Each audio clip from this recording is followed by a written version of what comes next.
Olá, tudo bem com vocês? Meu nome é Júlio César. Estou aqui novamente para conversar com vocês sobre a purificação do imaginário. É muito importante nós atentarmos para esse tema de suma importância. O nosso imaginário sendo purificado por coisas boas, coisas que, por assim dizer, glorificam o nome de Deus, como a arte, a poesia, a boa literatura. Tem tanta coisa bela que foi escrito no decorrer da história, Dostoiévski, Tolstói, quantas coisas que são boas, que são belas, que glorificam o nome de Deus.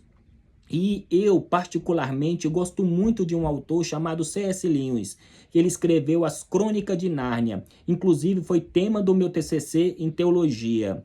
Crônica de Nárnia é um livro muito importante para a purificação do imaginário. Muitas pessoas pensam que isso é perca de tempo, você estudar sobre fantasia, sobre livros que praticamente foram escritos para as crianças. Mas não é verdade. Esse livro tem muita aplicabilidade em todas as áreas da nossa vida.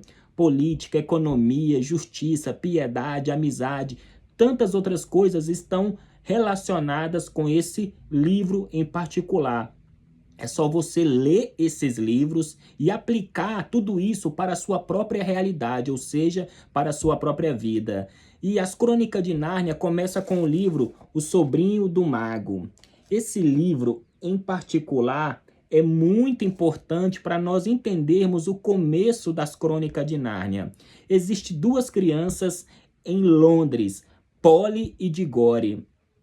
Polly estava morando em Londres e era uma casa que todas as casas ficavam unidas e as crianças poderiam andar nos parapeitos da casa fazendo aventuras. E ela, em uma dessas aventuras, conhece Diggory. E quando ela encontra com Diggory, ela olha para ele e começa a conversar com Diggory. Mas quando ela olha, fala: nossa, essa criança toda suja, parece que o rosto dela foi meio que lameado com lágrimas. E ela fala: nossa, seu nome é muito estranho, Diggory. E ele fala: o seu é pior ainda, Polly, é muito diferente. E ela fala: pelo menos eu não tô chorando. E ele fala: por que eu não choraria?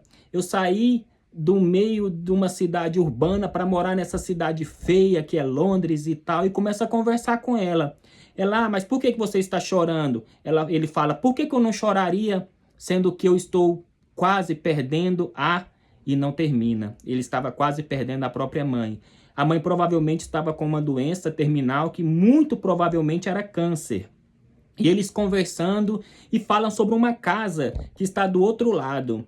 E nessa casa eles vão fazer algumas aventuras. Quando eles entram nessa casa, eles encontram com o tio de Diggory. É um velho muito rústico que porventura era um grande mago, mas um mago do mal, que mais parecia com um feiticeiro. E nesse local ele está com uns anéis. E ele dá esse anel de presente para Polly. E quando Polly coloca o anel no dedo, ela desaparece. E ele praticamente força Diggory a colocar o anel e salvar a sua amiguinha que está em outro mundo, num mundo desconhecido. E tem os anéis verdes que trazem eles de volta. Diggory pega os anéis, coloca o anel amarelo no dedo e leva os dois anéis verdes no bolso e vai para Nárnia. Chegando lá, ele encontra um grande leão. E esse leão está cantando e fazendo Nárnia. E criando Nárnia através do canto, da melodia. Quando eles olham para esse leão, eles contemplam essa grande melodia e sentem amor, sentem paz no coração ao contemplar aquele leão. Mas de repente, nessas aventuras, Diggory encontra um local muito esquisito e ele pega uma pedra que está ali e fala uma palavra abominável e lá ele desperta o mal em Nárnia, a queda, por assim dizer. E quando ele encontra com esse leão novamente, o leão fala que ele tem que trazer a cura para Nárnia através de uma fruta. E ele vai atrás dessa fruta, mas antes ele pensa: se eu pegar essa fruta ou aceitar trazer a bondade de volta para Nárnia, será que Aslan poderia? E ele abaixa a cabeça. E é muito interessante a narrativa com isso, eu quero ler para vocês. Filho de Adão, está disposto a desfazer o mal que fez no meu manso país de Nárnia, no dia de seu próprio nascimento? Só não sei o que posso fazer. Como o senhor sabe, a rainha fugiu e perguntei se está disposto, disse o leão. E Diggory respondeu: estou. Passa-lhe gundo pela cabeça a tentação boba de responder: estou disposto se o Senhor prometer-me ajudar minha mãe. Mas percebeu a tempo que o leão não era criatura com a qual se podia fazer barganhas. Porém, quando disse estou, pensou na mãe, nas grandes esperanças que tivera e em como agora elas estavam para morrer. Sentiu um nó na garganta e lágrimas nos olhos. Deixou escapar, no entanto: mas, por favor, o Senhor não podia me dar qualquer coisa que salvasse minha mãe? Até aquele instante só olhara para as patas do leão. Agora, com desespero, olhou nos olhos. O que viu surpreendeu mais do que qualquer outra coisa, pois a face castanha estava inclinada perto do seu próprio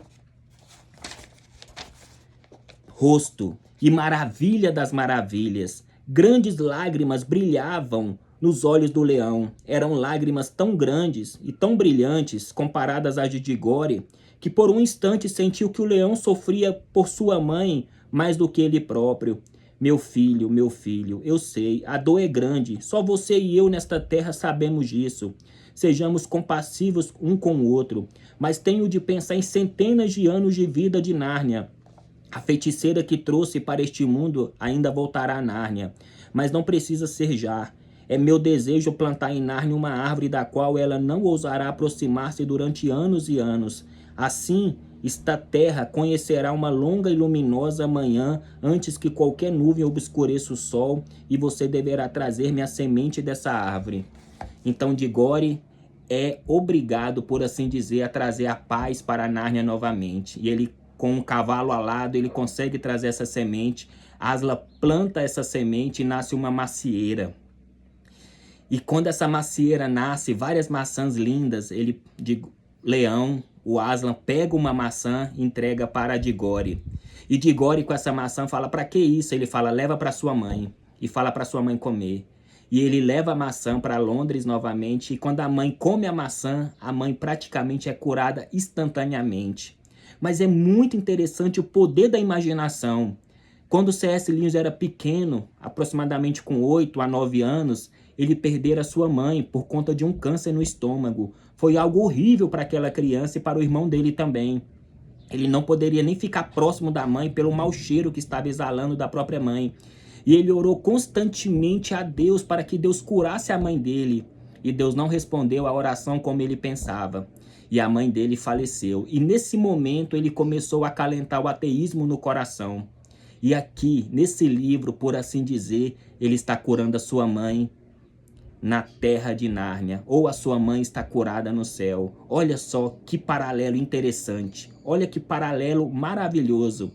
C.S. Lewis, pelo poder da imaginação, está curando a mãe dele em Nárnia, ou seja, no céu, com Aslan, com Jesus. E assim também nós pensamos, por momentos de tribulação e dificuldade, que Aslan ou Jesus nos abandonou, mas as grandes gotas de lágrimas ainda brotam do Redentor. Ele nos ama de tal forma que somente Ele, nós mesmos, conhecemos a dor do nosso próprio coração. Muitos de nós passamos pela noite escura da alma, aquela dor que dilacera o peito. Quantos de nós já perdemos entes queridos? Quantos de nós já perdemos pessoas queridas em nossas vidas e pensamos: por que isso nos aconteceu? Será que Deus não olha para nós? Mas as grandes gotas de lágrimas ainda brotam do Redentor, porque Ele nos ama. E quando Digore dá essa fruta para a mãe, ela joga a semente no quintal. E da semente nasce uma grande macieira. E por fim, Digore, já adulto e velho, corta aquela macieira e faz um grande guarda-roupa, que é justamente o guarda-roupa que tem o poder mágico do leão, a feiticeira e o guarda-roupa. Saibam, meus amigos, que o leão, ele nos ama, que Aslan nos ama, e com a nossa dor, a dor também brota no peito dele. Como disse alguém acertadamente, somente o homem de dores sabe a dor que passa em nosso peito. Somente aquele que sofreu na cruz do Calvário sabe verdadeiramente a dor que passa em nós.